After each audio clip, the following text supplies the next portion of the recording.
The signing of the peace treaty at Versailles signaled the official end of World War I, optimistically called the war to end all wars. But even during World War I, President Woodrow Wilson had feared the war was more about power and territory than peace. Is the present war a struggle for a just and secure peace, or only for a new balance of powers? One of the goals of the treaty was to break up the four empires of Europe. 9 countries were given new boundaries and independence. As a result of the remapping, Germany lost territory to its surrounding countries.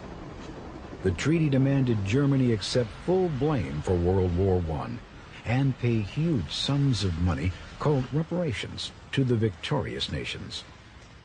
Germany was also stripped of much of its military power and forced to demilitarize the area near the border of France, known as the Rhineland. The intention of the Treaty of Versailles was largely to punish Germany for World War I, but also to create new democracies and self-determination in Europe.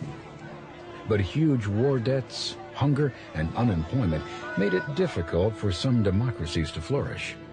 In the end, the treaty that was meant to secure a lasting peace for Europe had, in effect, laid the groundwork for war. In Russian, Stalin means man of steel. The Soviet Union's communist leader Joseph Stalin certainly lived up to his name. During his rule, the Soviet Union achieved unprecedented power, but at the cost of freedom for its people. He launched a brutal transformation of Soviet agriculture through collectivization, forcibly taking over privately owned land, creating a system of state-owned farms.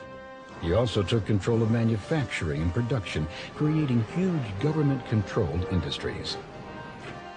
Stalin created a police state in which anyone who disagreed with the government's policies could be arrested and sent to labor camps in Siberia. In 1930, Stalin began the Big Purge. So-called enemies of the people were arrested and executed. Historians estimate between 8 to 13 million people were killed.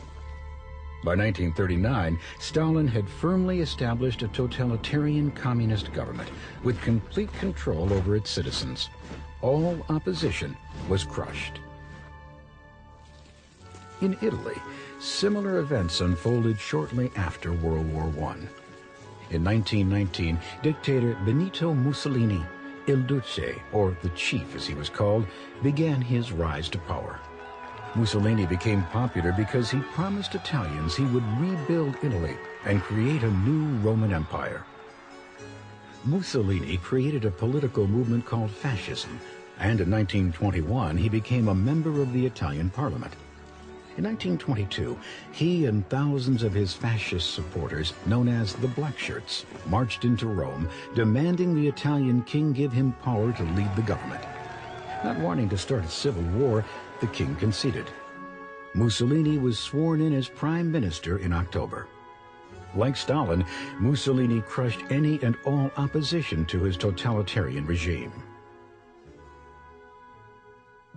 At the end of World War I, Adolf Hitler was just another jobless soldier wandering around Germany. In 1919, he joined a small political party called the National Socialist German Worker, the Nazi Party. Like communists in the Soviet Union and fascists in Italy, the Nazis practiced an extreme form of nationalism, believing that the interests of their country were more important than any others, even more important than personal rights and freedoms. Hitler quickly rose to power to become the Nazi Party's leader, or Führer. In his 2-volume book Mein Kampf, My Struggle in English, Hitler spelled out his Nazi beliefs. He sought to unite all German-speaking people into a national state. He also maintained that the German or Aryan race was superior to all others. Hitler thought his master race deserved more land, even if it meant taking it by force. The economic hardships in Germany in the early 1930s helped Hitler and the Nazi Party gain power. In 1932, roughly 6 million Germans were jobless, and Hitler's promise to restore German pride and stature in the world appealed to them. As head of the Nazi Party, Hitler was appointed German Chancellor in January 1933. He quickly put an end to the faltering Weimar democracy and established his Third Reich, a totalitarian regime with himself as dictator. Hitler capitalized on hate and racism, blaming Jews for the economic problems plaguing Germany. Jews were ousted from government positions and certain professions, and barred from the use of public facilities. They were isolated and forced to wear a yellow Star of David. The discrimination escalated in November of 1938. Rampaging mobs attacked Jews in the street, in their homes, and at their places of work and worship. Nearly 100 Jews were killed, more than 1,000 synagogues burned, and over 7,000 Jewish businesses were destroyed. This came to be called Kristallnacht, or Night of Broken Glass. Jewish property was seized, and Jews, Gypsies, and other groups considered unfit for Hitler's master race were sent to concentration camps. Over the course of the war, 6 million Jews and 5 million others were murdered by the Nazis. This became known as the Holocaust. The extent of the horrors of the Nazi concentration camps would not be fully realized until the war ended in 1945.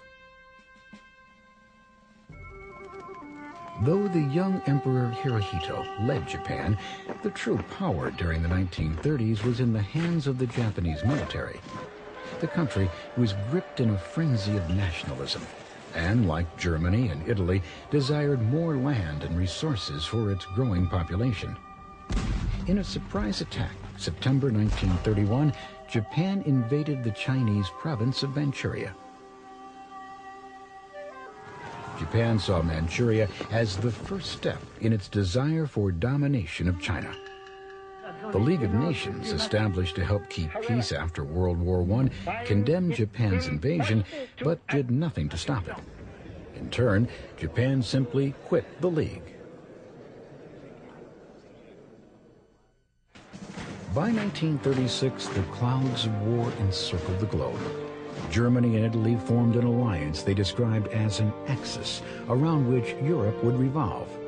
4 years later, Japan would join the Axis powers, and together, the three countries pledged to aid each other in the event of attack.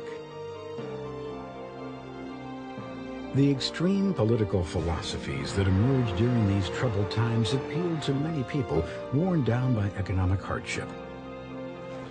But the overly patriotic beliefs of nationalism, the acceptance of totalitarianism, the militant and racist fascist beliefs of the Nazis, and the communist doctrines of state-controlled property and government all contributed to a worldwide war.